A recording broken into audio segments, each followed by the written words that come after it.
waris yang pertama adalah akte kematian, NPWP almarhum apabila ada, kemudian KTP, kakak akte lahir dari anak-anak ahli waris.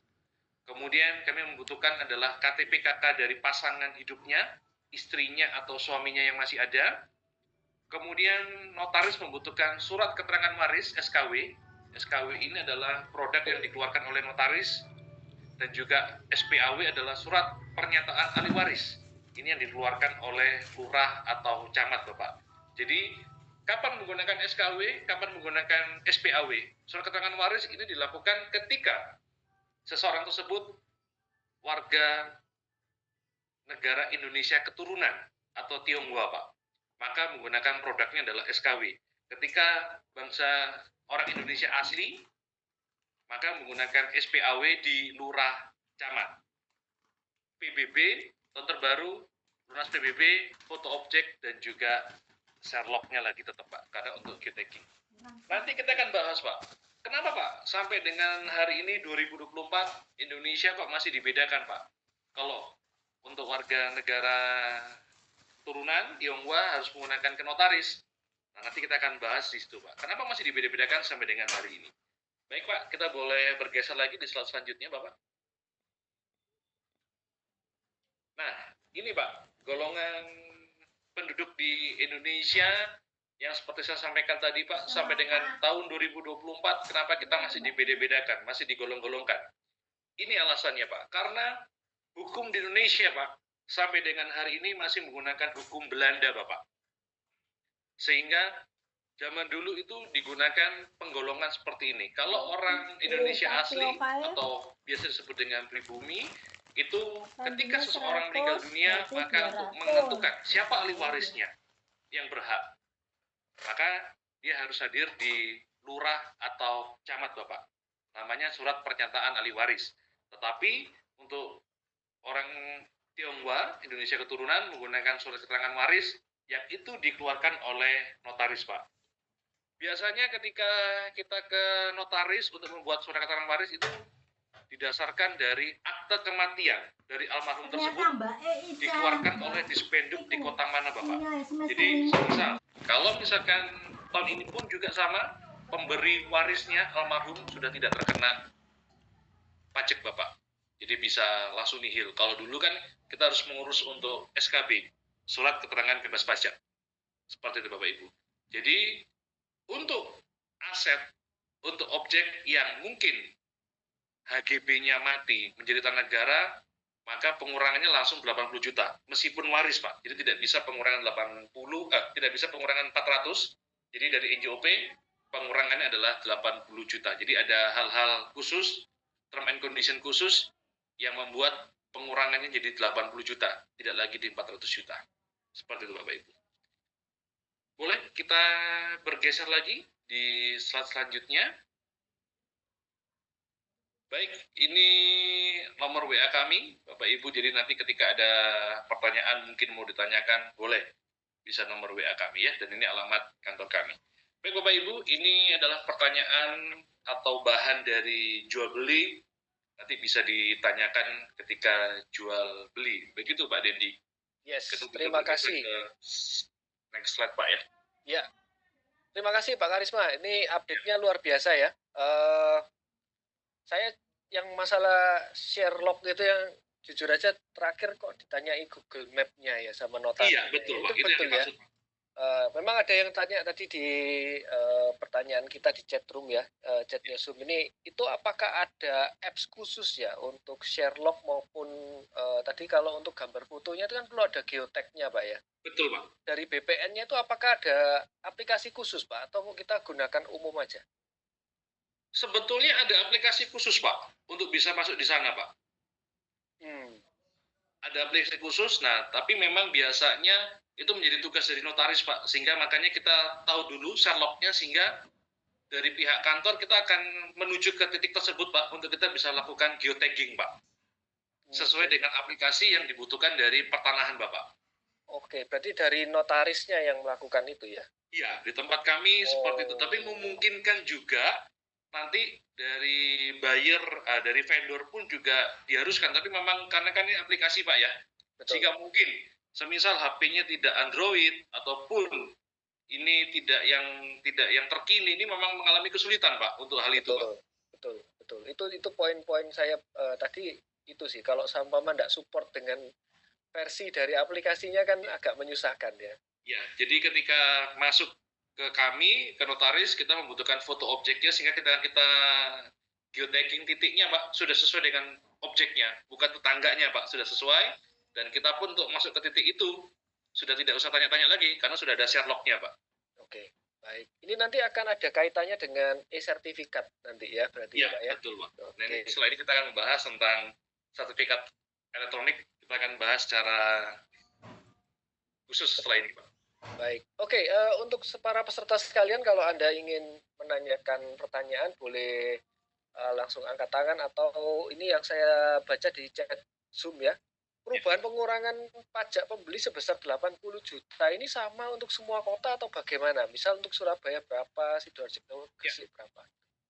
Kalau rumusannya Pak, hari ini adalah pengurangannya 80 juta Pak. 80 juta. Cuma memang nanti kita harus lihat lagi di keputusan setiap daerah Pak ya. Itu mungkin bisa berbeda. Seperti tadi yang saya sampaikan, ketika di Malang Kota dan di Malang Kabupaten, pengurangan untuk waris itu sudah berbeda Pak. Mengikuti yang BPADB tadi itu ya Pak? Betul Pak. Yang satu 400 juta, yang satu masih 300 juta. Itu tergantung dari kepala daerah masing-masing Bapak. Oke, baik. Tetapi kurang lebih rumusannya sekarang sudah berubah menjadi pengurangan 80 juta Bapak, tidak lagi 60 juta. Oke. Baik. Surabaya itu kalau nggak salah 90 juta Pak. Nah, berarti kan ada kebijakan khusus Pak ya dari kepala daerah Pak ya? Ya, betul Pak. Oke. Bisa disesuaikan. Adakah kasus yang terjadi setelah tanda tangan notaris untuk pengecekan sertifikat kedua? Ini kasus yang seperti apa ya Bu Maria Justin? Oke, mungkin saya bisa menggambarkan Pak ya. Mungkin yang dikhawatirkan adalah ketika pengecekan pertama bersih, kita berproses ternyata ada sesuatu Pak. Sesuatu itu blokir gitu mungkin Pak? Mungkin blokir. Makanya itu Pak, memang idealnya Pak, ketika pengecekan pertama yang berjarak kurang lebih 7 hari kerja, idealnya begitu tanda tangan, langsung dinomori hari itu dan langsung dimasukkan di pertanahan Bapak. Untuk mengurangi segala risiko yang memungkinkan Pak. Ya. Jadi semakin dekat jaraknya semakin lebih oke mestinya Pak ya? Iya, sehingga memang idealnya pembayaran pajak dilakukan sebelum terjadinya transaksi Bapak. Baik. Oke. Begitu, jadi kalau di Surabaya itu seingat saya validasi pajak itu dilakukan sebelum AJB Pak. Apakah ini memang beda dengan di Kota Malang Pak? Sebetulnya juga itu Pak, itu idealnya seperti itu Pak, H-1 Pak. Ya betul, H-1. Jadi sudah bersih semuanya, baru kita datang ke kantor notaris untuk kita tinggal tanda tangan Pak ya, karena semua sudah clear. Oke. Sudah clear. Tetapi memang ada hal-hal khusus Pak yang memungkinkan ketika sudah terjadi pelunasan untuk pajak Pak ya, ini Pak ya, pajak dulu. Tapi ternyata ketika tiba di notaris ternyata tidak jadi pelunasan, itu juga memungkinkan Pak Dendi. Oke, baik. Sehingga itu kan ada case-case khusus Pak ya, apa yang harus dilakukan, bisa pengembalian tapi memang membutuhkan waktu Pak. Iya, dan kayaknya ngurusnya juga agak ribet biasanya Pak ya.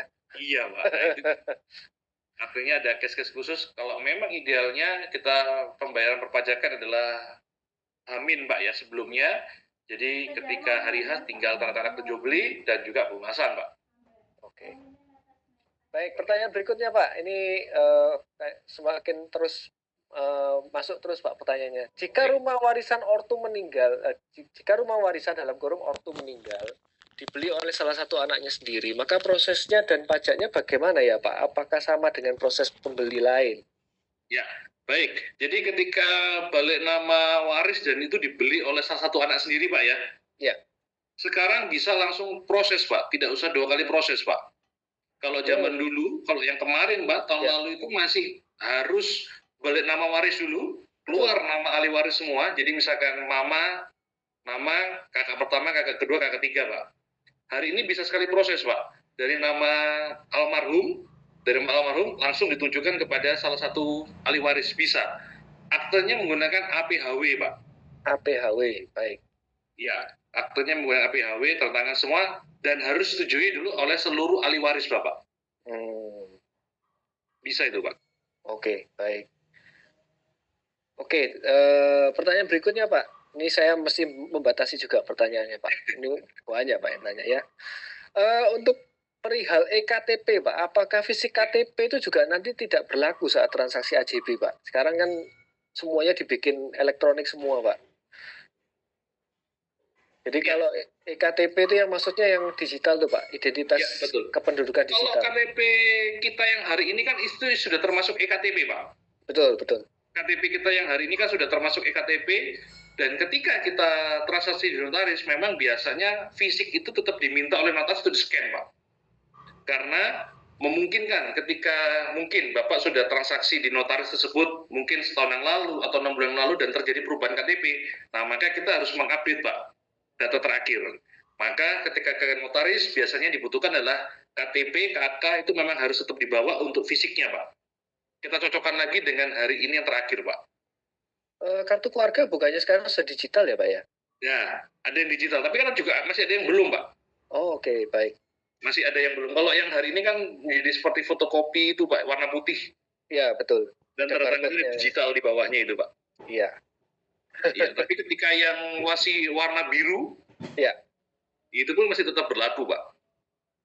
Baik. Tapi kalau KTP sekarang dia harus menggunakan KTP elektronik yang berwarna ya tetap biru itu Pak ya.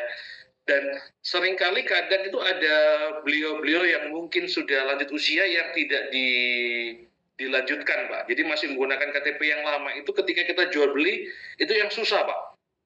Oh, karena KTP-nya udah seumur hidup, jadi dia nggak perpanjang lagi. Iya, itu yang lama Pak, yang mungkin masih sebelum di bawah 2017 Pak.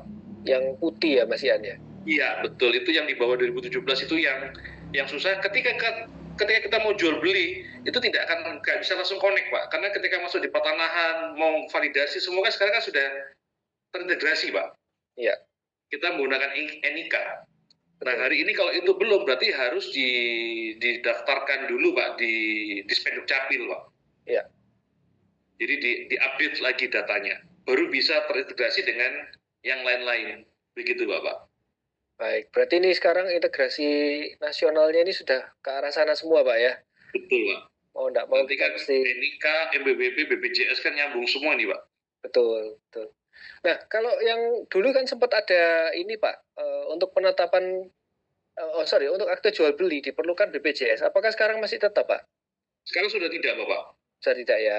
Ya, itu hanya terjadi mungkin sekitar 6 bulan berselang tuh Pak, dari awal itu Pak. Oke. Hari ini sudah tidak menggunakan BPJS, sudah bisa langsung lanjut Pak. Baik. Tapi tinggal kita lihat di kota-kota lagi Pak, di kota-kota di Jawa Timur mungkin ada kebijakan khusus ya Pak Didi ya. Iya. Yang terkait hal itu. Tapi sekarang kalau di Kota Malang dia sudah bisa langsung lanjut Pak. Oke, dari Bu Olivia Christie ini, untuk penetapan BPHTB masuk kota atau kabupaten tergantung lokasi properti atau domisili pembeli atau ahli waris. Tentang BPHTB lagi, jika harga jual lebih kecil dari harga NJOP yang diikuti yang mana? Baik, ini pertanyaan yang bagus nih Pak. Dan sering terjadi Pak, di tengah-tengah kita Pak ya. Ya, betul Pak.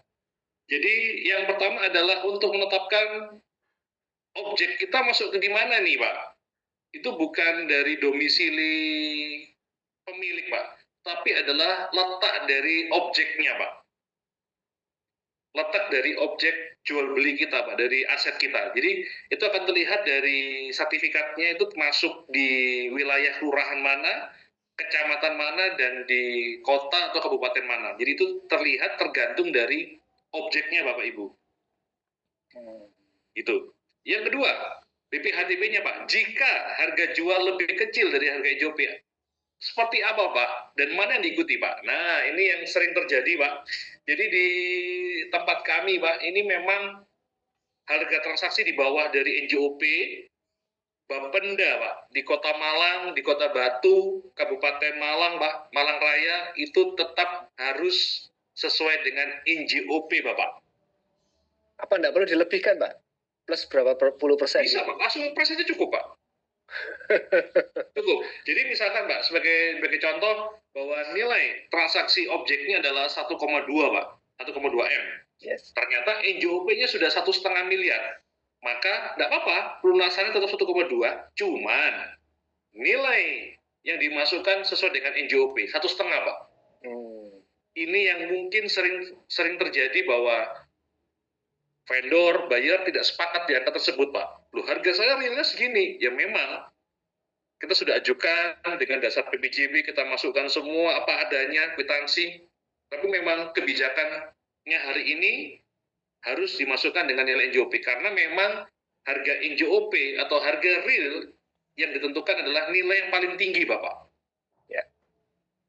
Jangan Harga sampai negara yang rugi tinggi Pak yang ya. dimasukin. Bagaimana Pak? Jangan sampai negaranya rugi Pak. Ambil yang paling tinggi.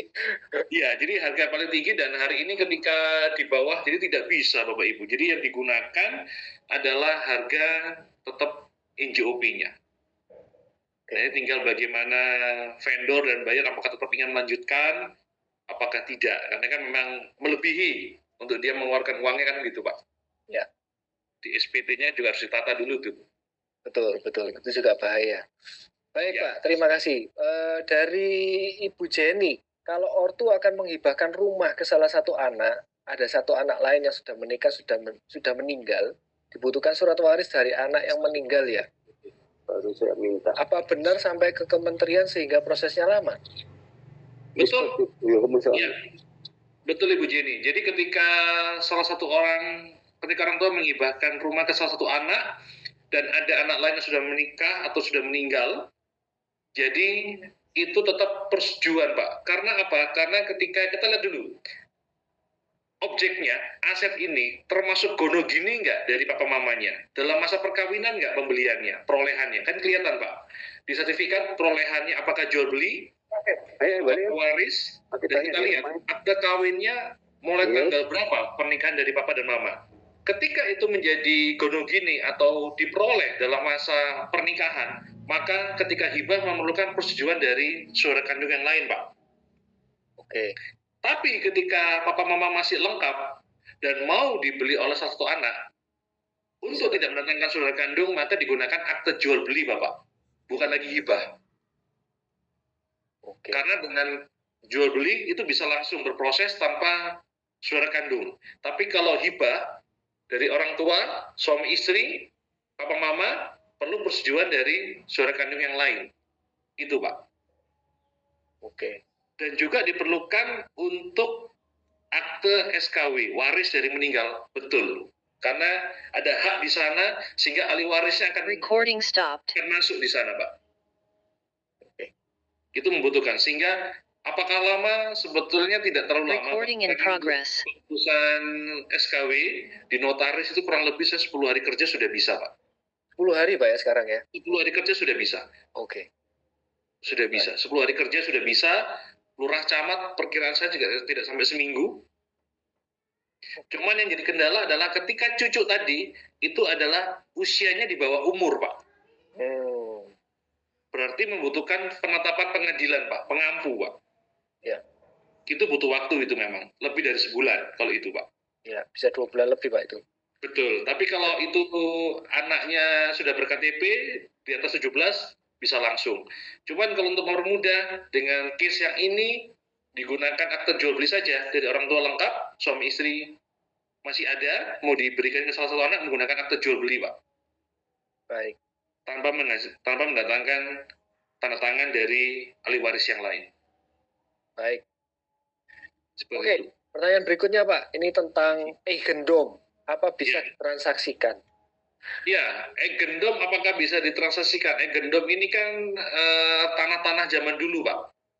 Aset-aset zaman dulu. Jadi Belanda. Bersertifikat dan eigendom dan itu masih menggunakan bahasa Belanda.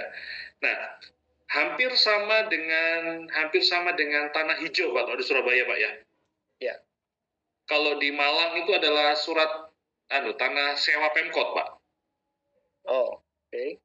Tanah sewa Pemkot, kalau di Surabaya dengan tanah hijau ini kan hampir sama dengan eigendom. Tinggal pertanyaannya sebetulnya bisa, cuman tinggal kita cari notaris mana yang berkenan Pak. Oke. Karena pembuktiannya itu yang susah. Saya sedikit sharingkan sedikit Pak ya. Jadi ketika tanah-tanah yang tidak bersertifikat tersebut, Pak, ketika kita mau membuat jual beli, Pak, itu adalah kesusahan apakah tidak pernah ada hutang, tidak pernah ada sengketa sebelumnya itu tidak terlihat, Pak. Sehingga itu rawan, sehingga notaris itu hampir besar tidak berkenan, Pak. Tapi pertanyaan saya, apakah semua tidak berkenan? Belum tentu, Pak. Ada yang berkenan. Jadi ketika kita sudah sertifikat, pembuktiannya kan dengan pengecekan tadi, Pak, di pertanahan. Maka kelihatan, tidak ada blokir, tidak ada sita, tidak ada hak tanggungan, tidak ada permasalahan, semua ada, Pak, di situ, Pak, di pengecekan, Pak. Tapi ketika tanah tersebut belum bersertifikat, maka pengecekannya susah, Pak. Kalau kita masih AJB, masih petok, itu pengecekannya semua tuh harus ada di kelurahan, Pak, untuk melihat. Data semua itu ada di kelurahan, Pak, untuk melihat. Jadi harus lihat warkah atau kerawangan buku besar desa untuk kita lihat di sana, Pak. Jadi tapi memang itu tadi tidak semua notaris bisa karena apakah ada sengketa, apakah itu tidak terlihat, Pak. Ya, ya. Sehingga jarang notaris yang berkenan untuk membuat itu, Pak. Beresiko, Pak, ya, untuk ditransaksikan ya, seperti itu ya. Ya, karena kan kita harus menjamin keamanan dari semuanya nih, Pak. Betul, betul. Ya. Baik. Ini untuk materi yang telah disampaikan apa bisa di-share? Oh ya, nanti kita bisa sharekan, Pak, ya, untuk materinya ya. Bisa, Pak. Tidak apa-apa, Pak. Oke. Saya pernah bertransaksi di Kabupaten Pasuruan harga 650.000 per meter persegi, tapi pajaknya 1,3 juta per meter persegi. Mau nggak mau, membeli bayar sisa pajaknya. Iya. Ini pertanyaannya apa, Pak? Jadi maksudnya gini, Pak, ini sama dengan seperti yang tadi, Pak. Jadi Ya.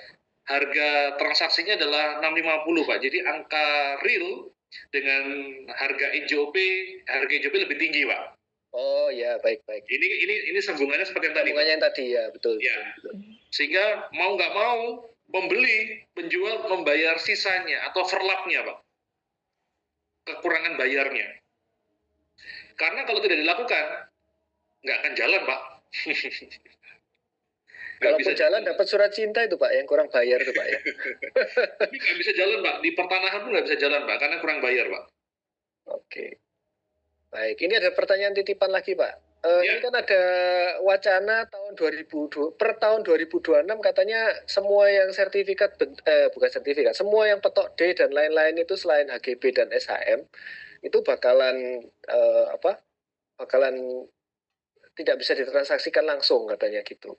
Itu apakah betul, Pak? Ataukah itu sejauh